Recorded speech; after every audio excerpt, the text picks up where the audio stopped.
अभी हिंदुस्तान के prime minister Narendra Modi साहब ने पार्लियामेंट के अंदर स्पीच दिया है कि हालात खराब होने वाले हैं और हालात इस तरीके से खराब होंगे जैसे कोरोना काल आया था ना जी 2020 के अंदर के लॉकडाउन लग गया था जी। सारी जो बेसिक जो सर्विसेज थी वो सब बंद हो गई थी जी। महंगाई बहुत हो गई थी जी क्योंकि शॉर्टेज इतनी हो गई थी सप्लाई की, एक जगह से दूसरी जगह माल आ नहीं रहा था। तो वो सिचुएशन दोबारा आने वाली है, उसके मद्देनजर होते हुए एक बड़ी मीटिंग होने वाली है जी। कैबिनेट मिनिस्टर जितने भी हैं जी हिंदुस्तान के, वो कयादत में जी किसकी जी, नरेंद्र मोदी साहब की। अब वो सब चीज़ें होंगी, डिस्कशन होगी, लेकिन उन्होंने एक हिंट दे दिया है जी कि कोरोना काल की तरह सारी सिचुएशन, क्योंकि यहाँ पर जो कहानी है वो है जी पेट्रोल की। पेट्रोल की हो गई है जी मारा मारी।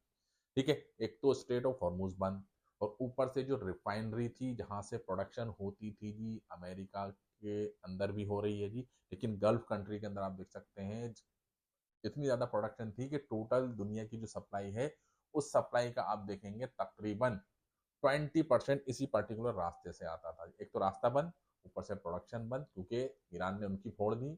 ठीक है जी, रिफाइनरी उनकी उड़ा दी और अमेरिका ने इनकी तोड़ दी थी। ठीक है, साउथ पार्स के ऊपर जिस तरीके से हमला हुआ, खर्ग जो आइलैंड है जी वहां से इतना बड़ा तेल निकलता है उसको डिस्टर्ब कर दिया जी।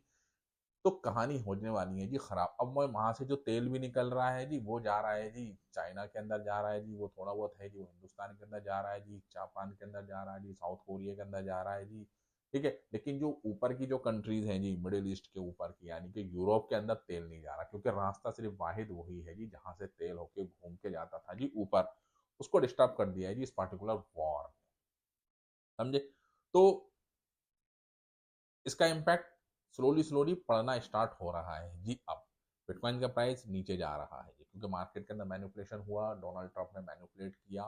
ठीक है, और अब जो बड़ी बड़ी जो कंट्रीज हैं वो सिचुएशन बता रही है जैसे जिस तरीके से कोरोना काल हुआ था जी। ठीक है, लोगों ने खाने को स्टोर करना स्टार्ट कर दिया था, चीज़ों को आप देख सकते हैं पैसा के अंदर खर्चे करने के अंदर कमी आ गई थी जी। ट्रांजेक्शन बंद हो गया। अभी तो आप देख सकते हैं इवन इंडिया के अंदर भी ये अनाउंसमेंट हो रहा है कि वर्क फ्रॉम होम आप करिए जी अपने घर के अंदर। जो गवर्नमेंट सेक्टर है वहां से भी अनाउंसमेंट हो गया। प्राइवेट सेक्टर तो आप देख सकते हैं वो अभी भी नॉर्मल की तरह नहीं चल रही थी, ज़्यादातर मोस्टली आप देख सकते हैं वर्क फ्रॉम होम कर रहे थे क्योंकि पेट्रोल ही नहीं होगा। जब एनर्जी नहीं होगी तो गाड़ियाँ कैसे चलेंगी जी, हवाई जहाज कैसे चलेंगे जी, ट्रेनें कैसे चलेंगी जी।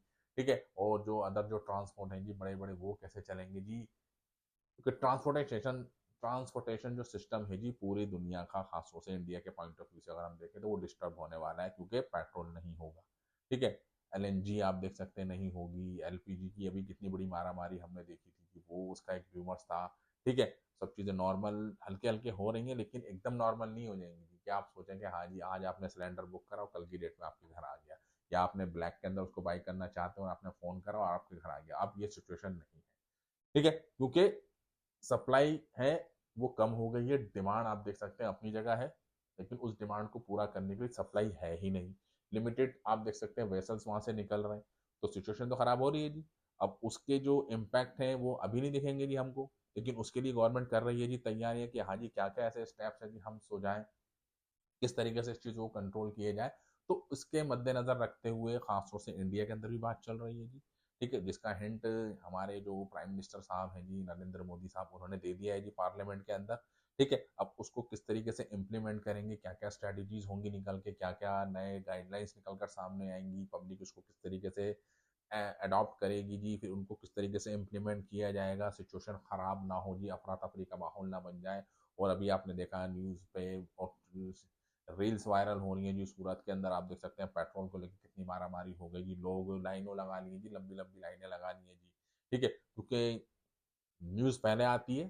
ठीक है, और उसके जो नेगेटिव इम्पैक्ट होते हैं वो बहुत तेज़ी से फैलते हैं, और जो बेचारे नॉर्मल इंसान होते हैं जिनको ना ज़्यादा इतना ज्ञान होता, क्योंकि हर कोई बंदा तो अपना वक्त लगाता नहीं जी इंटरनेट के ऊपर, टीवी के अंदर। ठीक है, लेकिन एकदम हवा उड़ती है जी, एक रूमर्स चलता है और उस रूमर्स का एकदम इम्पैक्ट ऐसा पड़ता है कि एकदम एक्सपोनेंशियल वे के अंदर सारी चीज़ें आउट ऑफ कंट्रोल हो जाती हैं।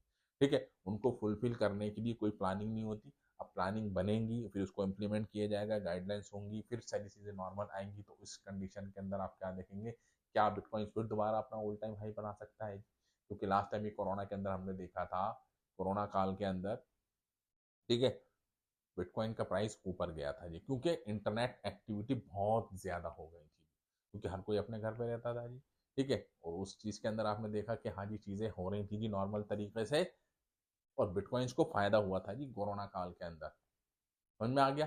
तो ये सब चीज़ें फिर दोबारा रिपीट हो सकती हैं, लेकिन रातों-रात नहीं होंगी, क्योंकि वो सिचुएशन थी जी अलग, ठीक है? और ये सिचुएशन है जी अलग। यहाँ पर रोक-टोक नहीं होगी जी आपको जाने के लिए, आप चाहें तो पैदल जा सकते हैं जी, आप साइकिल चला सकते हैं जी, आप कोई और दूसरा व्हीकल है जी, जो पुराने ज़माने के अंदर यूज़ होते थे, उनको आप यूज़ कर सकते हैं जी, साइकिलें होंगी, इलेक्ट्रिक आप व्हीकल्स हो गए, वो आप यूज़ कर सकते हैं। लेकिन पेट्रोल को लेके, पेट्रोलियम चीज़ों को लेके और गैस को लेके जी, एलएनजी को लेके, तो इसके ऊपर कुछ बड़ी अपडेट्स कल की डेट में हमको देखने को मिल सकती है। क्या चीज़ होंगी वो हम आपको बताएंगे जी। फिलहाल अभी सिचुएशन थोड़ी पैनिक कर दी है जी, क्योंकि अनाउंसमेंट आया है जी हिंदुस्तान के वजीर आजम की तरफ से, तो चीज़ें नॉर्मल तरीके से अभी यहाँ पर इम्प्लीमेंट होती हुई नहीं दिख रही।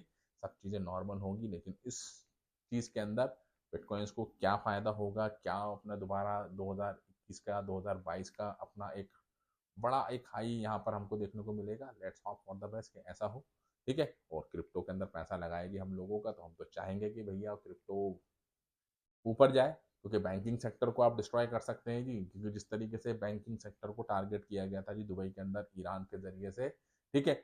और डॉलर की जो वैल्यू है वो कम हो रही है जी, क्योंकि अमेरिका कमज़ोर हो रहा है, लेकिन बिटकॉइंस की एक अपनी कुछ स्पेशलिटीज़ हैं, ठीक है? उसका फ़ायदा होगा, क्योंकि जब बड़े लेवल के ऊपर इसको अडॉप्ट किया जाएगा, कंट्रीज़ को एज़ अ रिज़र्व रखने की कोशिश करेंगी। अब कोई कह दे भैया हम तो युआन के अंदर पेमेंट नहीं लेंगे जी, ईरान कह दे जी हम तो क्या कहते हैं जी, डॉलर के अंदर पेमेंट लेंगे, भैया फिर एक स्ट्रैटेजी के तौर पर एक रिजर्व करेंसी शायद आपको देखने को मिल जाए कि बिटकॉइन के अंदर आप पेमेंट कीजिए जी, ठीक है? तो ये चीज़ें क्रिप्टो के लिए अच्छी हो सकती है, खासतौर से बिटकॉइन के लिए अच्छी हो सकती हैं। लेकिन अभी मार्केट के अंदर मैनिपुलेशन है, क्योंकि बड़े पैमाने के अंदर ईटीएफ के माध्यम से गवर्नमेंट सेक्टर के द्वारा, इंस्टीट्यूशंस के द्वारा से पेमेंट आ गई है जी। उनको प्राइस को मैनिपुलेट करने के लिए न्यूज़ आती है जी मार्केट के अंदर, वो न्यूज़ डिपेंड करती है जी डोनाल्ड ट्रंप के स्टेटमेंट के ऊपर, तो इसी वजह से मार्केट के अंदर इतना बड़ा फ्लक्चुएशन दिखता है। लेकिन जो कोर होल्डर्स हैं जी बिटकॉइंस के, वो जानते हैं जी बिटकॉइंस क्या है, ठीक है? बड़ी बड़ी जो इंस्टीट्यूशंस हैं जो खासतौर से लिंक होती हैं जी, ठीक है? उनके सारे एसेट्स आप देख सकते हैं कि बिटकॉइंस की परफॉर्मेंस के हिसाब से चलते हैं। रिजर्व करेंसी के तौर पे, रिजर्व एसेट के तौर पे बिटकॉइन के अंदर पैसा लगाती हैं, तो उनको तो होगा जी फ़ायदा आने वाले वक़्त के अंदर अगर बिटकॉइन का प्राइस ऊपर जाता है। बाकी इंडस्ट्री जितनी भी है जी, आईटी इंडस्ट्री हो गई, एआई इंडस्ट्री हो गई, उसको तो होने वाला है जी बड़े पैमाने के ऊपर नुकसान। तो thank you very much for this video. जय हिंद।